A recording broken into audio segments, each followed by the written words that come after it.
Are you one of those guys who peters out?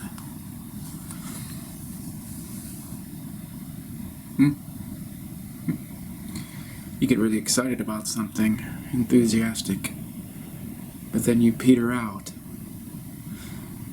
Could be in the bedroom, could be with an exciting new idea. But one thing's for sure. You peter out. Now, my job is to help you understand why your spirits wane. Maybe you have some trauma deep inside, and you get all gung-ho, and you get feisty, and you get ready to take on the world, but you peter out. Secretly, I'm laughing inside at you because Well, the truth is, hundreds of millions of men on this planet just peter out. It's like that proverbial balloon.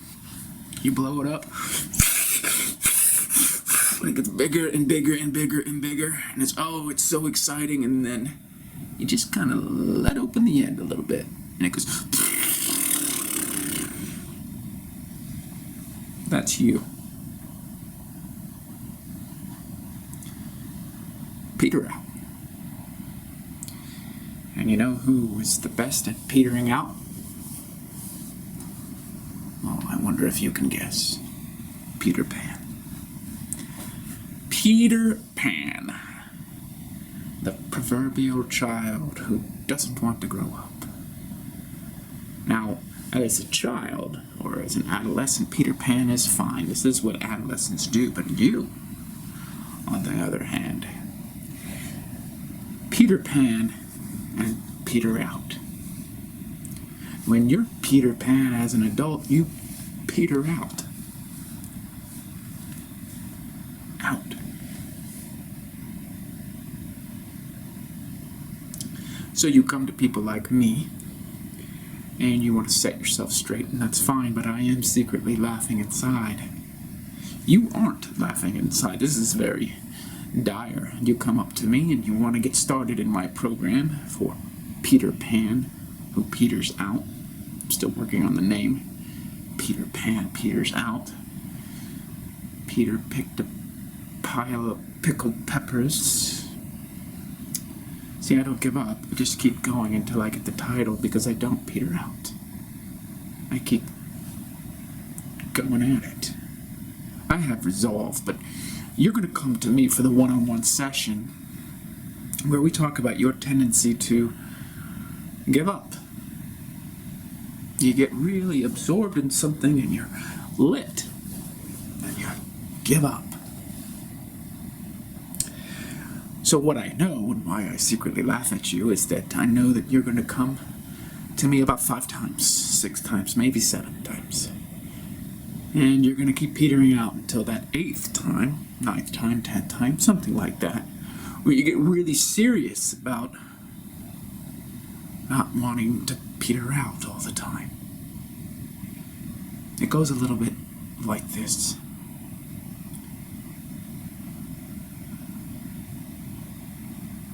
You know? Doc,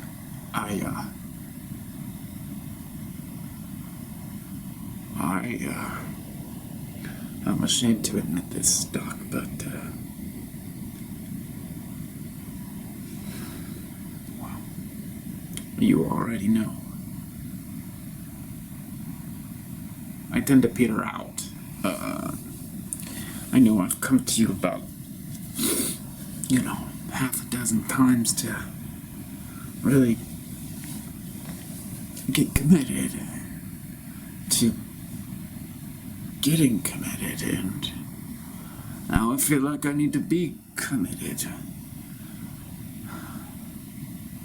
Like, why do I get this gusto to really grab the bull by the horns, Doc, and I can't seem to hold on to the bull? It's just like taking me everywhere, and I'm like in the rodeo, and I'm like this, and the bull is taking me everywhere, Doc, and I can't hold on.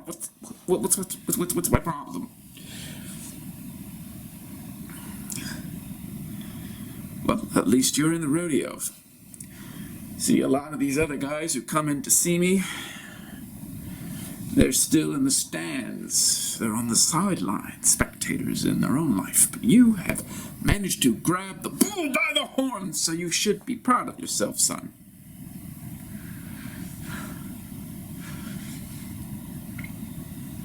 Yeah, you got a lot of books in here, Doc. Don't get distracted, son. I'm just thinking that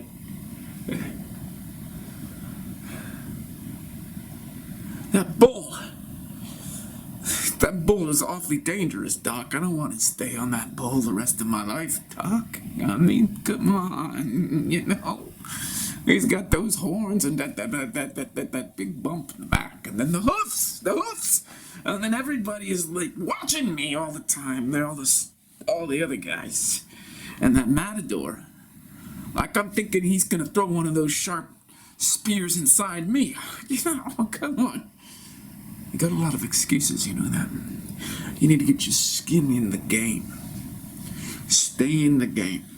Yeah, but you know, Doc, come on. You ever been on one of those bulls in the middle of the rodeo? Oh, Doc, come on, man. I feel like I want to get off the bull and just take a break, you know, grab a beer and a hot dog and sit in the stand. You can't do that, son. I know, but I know, man, I'm on the bull now. Yeah, you are on the bull, son. Well, you should be proud of that.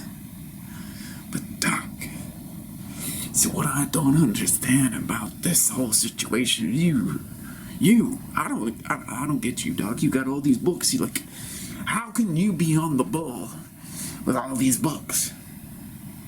What? No, but I'm serious, Doc. I mean, you know, these books, it's like I'm out there getting my balls pounded on top of this bull, Doc. And you're in here with your bifocals on and drinking tea and reading books, and I don't know how you could be teaching me how to grab the bull by the horns when you're just some kind of learned man. You're like a professorial doc, like a PhD doc. Yes, that is what I am. Yeah. So, is your skin in the game, Doc? I mean, is your soul on the line? Are you invested like I'm invested, man? Because I'm getting my ass kicked out here. I feel like I'm on the front line, and any moment I'm gonna get like gored by the bull's horns. I'm gonna get gored by the horns. You are here, and like I can easily just see you there with your pipe and your smoking jacket and your Sherlock Holmes cap, and you're over there reading something like the Oxford English Dictionary with your magnifying glass, and it's the I don't know, it's the fucking 30 volume edition, you know, it's like really small, and you're not in the game, man. You're not in the game, and you call me in here and you want me to be in the game. How can I be in the? Calm down, son. Calm down. I'm just sensing contradiction. I feel like I'm like a lab rat for your kind of crazy ideas, Doc. Crazy ideas. You wrote that book. I read that book. And I see these people out in the hall waiting to get in your office, and they've all got your book on their laps, man. And it's, whew. I'm like, are they crazy like me? Are they just like crazy like me? Or they want to really get in the game, Doc? Get in the game. I want to get in the game, but I come in here and you're sitting here surrounded by the library, man. And I'm just like, this guy's not in the game. It's not in the game at all. Do people ask you these kind of questions? They do. Usually about after half a dozen visits. Like me, Doc. So I'm not the only one. See, what I'm afraid of, Doc, is when I come in here many times before, and I leave. But every time I come, I see like more people out in the hall, and it's like you've got more of those chairs. You know those chairs you buy, and they collapse, and you can bring them in and store them in the closet. Well, you got more and more of those out there.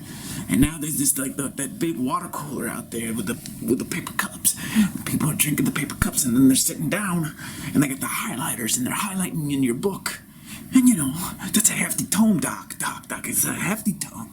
350 pages. It's, what are they doing out there? What are you all doing? Now, calm down. Just calm down. You've obviously gotten to the final chapter of the book, and it's blowing your mind. Yeah. How'd you know that, Doc? I do know I got to the final chapter. It's a common occurrence. Yeah, I've seen it a lot, but everybody kind of responds differently, and you are having an extreme reaction to the final chapter of the book. Man, that final chapter fucked me up. Like, at that point, I could see the bull. I knew what you were talking about. I could see the bull, man. It was like an LSD trip. Like, I read the final chapter, and it was one of those things where you don't want the book to end, but you're racing toward the finish line because you have that tension inside you. You're like, I love every second, I love every sentence, I love every word, and oh my God, it's like an orgasm. I gotta just have my orgasm. I can't stand it anymore. I'm gonna explode. You know what I mean, Doc? Anyways, that's what happened. I was like, I fucking came all over the last page of the book. I'm gonna be honest with you. Okay, well, everybody has their different responses, and that's a little extreme, but I'm happy that you had that type of response. Yeah! Whatever, man! It was fucking huge! Huge! Anyways, I raced out of my house, and I was like, this time I'm doing it, and I'm like speeding down there like that guy, what's his name? Flash! And I'm bolting down to your office, man, and I come in and I flash open the door, and I see all these people. There's hundreds and hundreds of people waiting to get in your office. They haven't gotten to the final chapter yet. You can tell. They're just like there with their magnifying glasses and their highlighters, and they're just like, whoa. And Doc, tell me something. Why is the print so small? That's what I want to know. I want to know. Why is the print so small? Well, you have to go slower, don't you? Yeah. You gotta go slower, but why do you gotta go slower? Because you gotta take it in. Yeah, okay, but take it in. Do you know something, Doc? As I kept reading, and I'm gonna be really honest with you, I've never read a book like this before. Now, I noticed something about this book, Doc. It was, you couldn't buy a paperback or a hardback or anything like that. It was only digital. I noticed that about the book. You did you? Yes, you did. There is a specific reason why I did that. Yeah, well, I'm wondering about that reason, because when I was reading it, and the print was getting smaller and smaller and smaller, I just kept on getting sucked into the book. Like my mind got pulled out of my skull into the book, and further and further and further into your meaning, and that's when the whole bull leapt out on me, and I grabbed the bull by the horns, and I was like, I'm gonna do it! I'm gonna do it! And I was sitting here, and then I'm like, holy shit, I'm in! I'm not gonna peter out anymore! And so that's when I knew. But Doc, this was like a quantum book or something. I was like in the quantum foam and quantum chaos, man. I was like surfing the waves of the unknown and the quantum foam. It was nuts. And I have not been the same ever since. Yeah, I can tell. Now, what we want to do for you is ground you just a little bit. Because right now you're chaotic, as you said before, and it's starting to affect your energy. You think? Yeah, it is. Never read a book like this before, and now I'm wondering how everybody else is gonna read this book too. It's gonna be crazy. All these people outside your door in the hallway, because there are hundreds of them, and they're all there, and they're not to the final chapter yet. When they get to the final chapter, their lives are gonna change. Everything's gonna change. I know. Just calm down. All right. Doesn't need to be all this. So what happens is in the final chapter, you get very absorbed in the meaning of the text, and it pulls you in to the quantum realm, and you get pulled further and further and further. Experience the lightning of existence at the basic level, and that's when you start to change and get energized in a new way. Yes, that's it. Yes. do this because so many people have a hard time committing. They peter out. Oh, yeah, but you know, I gotta say, I really got a lot out of that final chapter, man, because there's so much there. Like, I'm wondering how I go from the proverbial Peter Pan, who always peters out, to well, I don't want to ride the bull forever, I gotta tell you that, because they're just kicking my ass. And, you know, like I'm walking around the street, and I'm not there the way that the other people are there, because I'm on the bull, and I'm like taking the bull by the horns, and it's like, whoa, Merry Christmas, you know? It's crazy. So, anyways, Doc, I mean, all these books in here, can you just tell me the truth? Are all these books like your book, or are they different from your book? I mean, I don't see any other books by you, so I don't see your books on the wall. No, my books are in a safe. What? My books are locked away. Wow, why? Well, there's a lot of them, and they're different. You mean like the book that I did read? Yes. I've only published one book for, how can I say it? Public consumption, I guess. And, the other books are private. They're more on the esoteric side. I wanted to publish one book just to see how the world would respond, and it's responding favorably. But as you can see, that final chapter is a doozy, and it would change your life. Oh, yeah. But I gotta say something, Doc. I gotta really say something to you, man. Because I think what you're doing here is genius. It's nutso. So nutso. It's like I was not nutso before I read your book. And then, like, the way that you did it, man. Like, okay, the first, whatever, 9 chapters are great. I mean, I'm just, like, cruising along. And then the 10th chapter is, like, right here in between the eyes. I'm cross-eyed. But the thing is, yes, it changed me for the better, man. I'm, like, jazzed. And I'm not gonna peter out. And I feel like, well, maybe I didn't even need to see it today because I'm fine. But then I'm thinking maybe I need to see it today because I'm not fine. You know what I mean, Doc? It's like I'm not fine, but I am fine. Yes. Well, you've experienced the lightning at the basic level of existence. So you're fine. But you're not fine. No, man.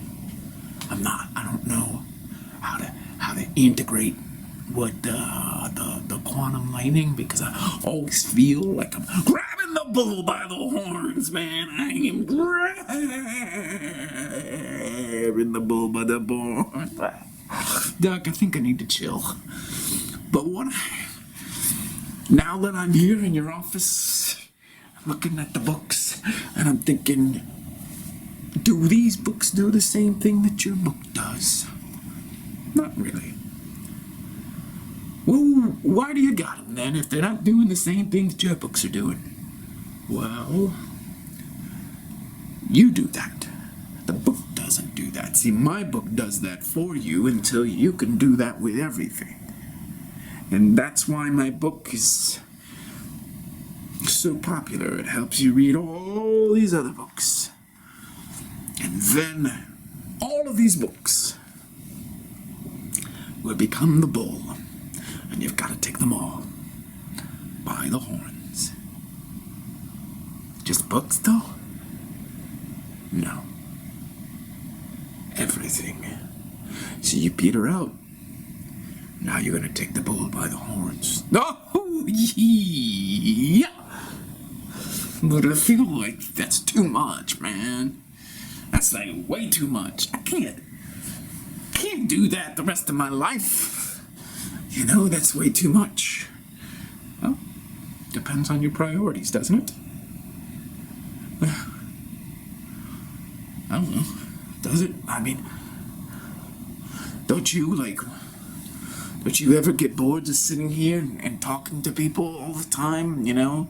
Like, you must have all, like, 20 people a day. I don't know. How many people a day? Let's say that my meeting here is 30 minutes with you, Doc, and, you know, you had 20 people a day. That's like 10 hours. Like, you get some lunch and some breakfast and some dinner, and you're done, and you... Why do you do it, man?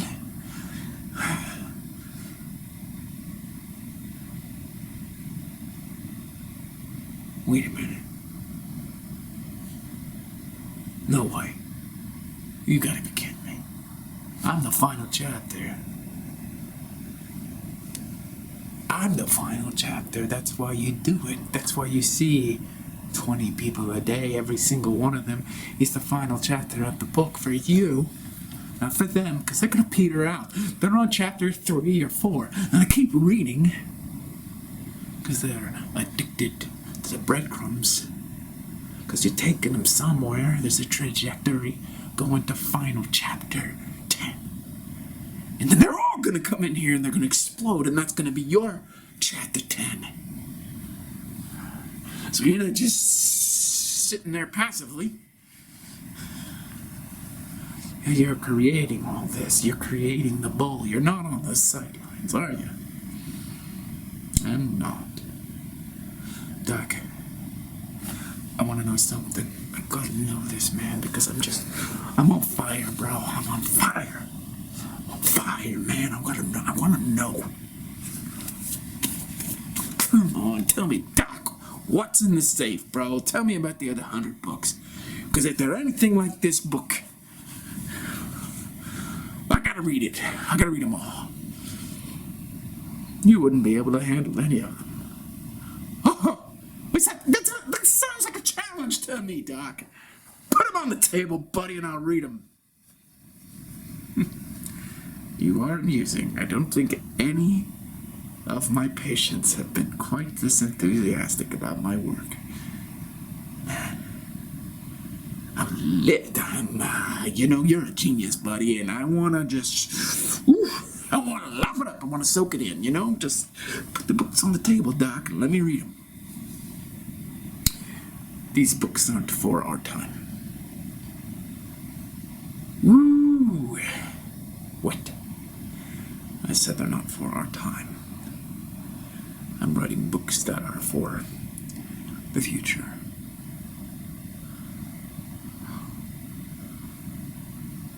Can you see the future, Doc?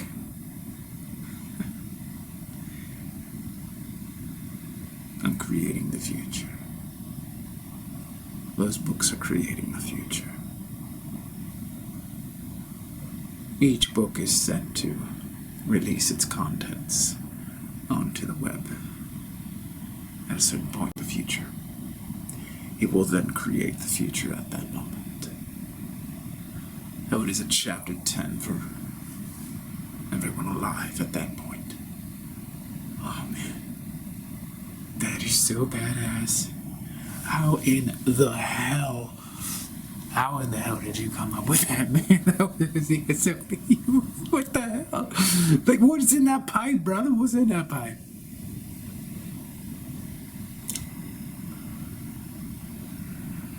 Okay, all right. Okay. I know I only got like 5 minutes left, so I want to just kind of like ask you, how many years in the future have you written? You still got 100 books in there? 100 books.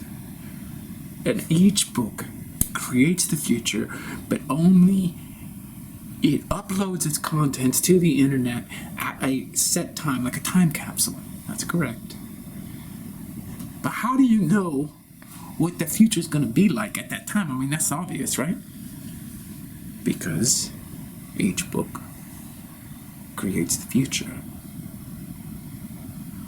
Okay, so your book now creates this present time. All these people are lining up. And I'm saying to you that chapter 10 is so insane, it's so quantum, electrical, that you're going to have the entire planet reading that book. Correct. You know, you hit that, like, that's the apple in the Garden of Eden. You got it. You put it in the page itself. Every page in that final chapter is like taking a bite out of the apple.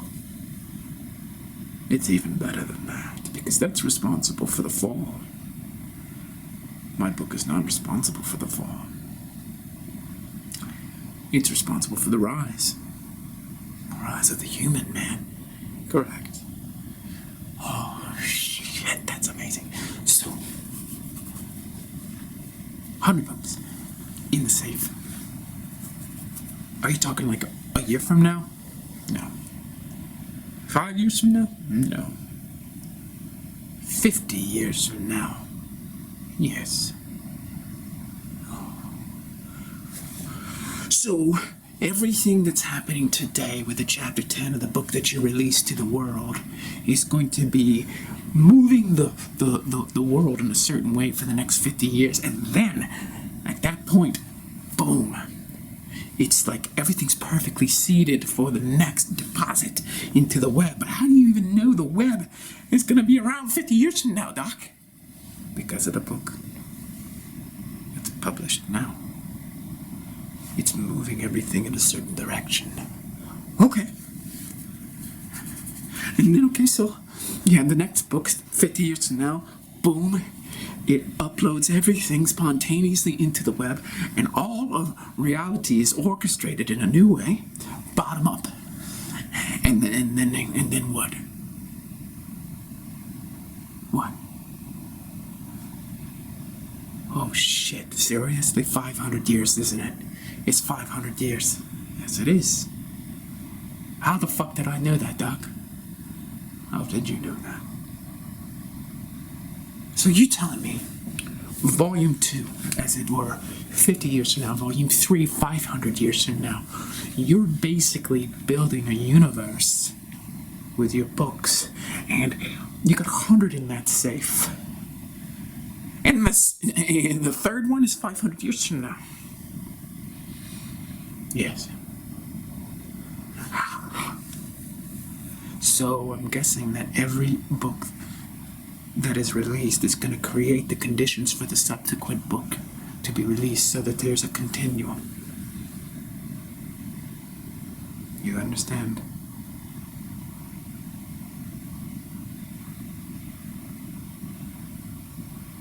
Is this the first book that you've published? The one that I read? No, it isn't. How many books have you published before the book that I read?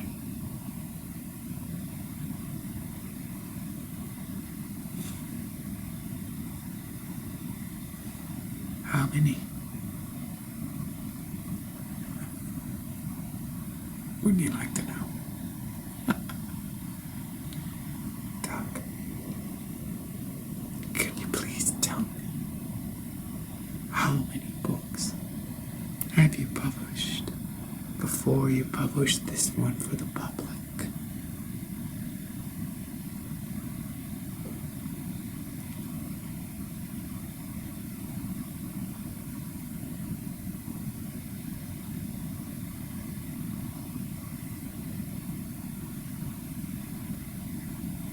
You're honestly not ready for that information. For that information, you need to make a promise.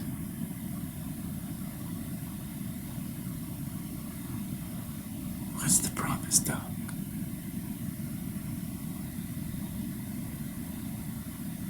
You must promise to never peter out again.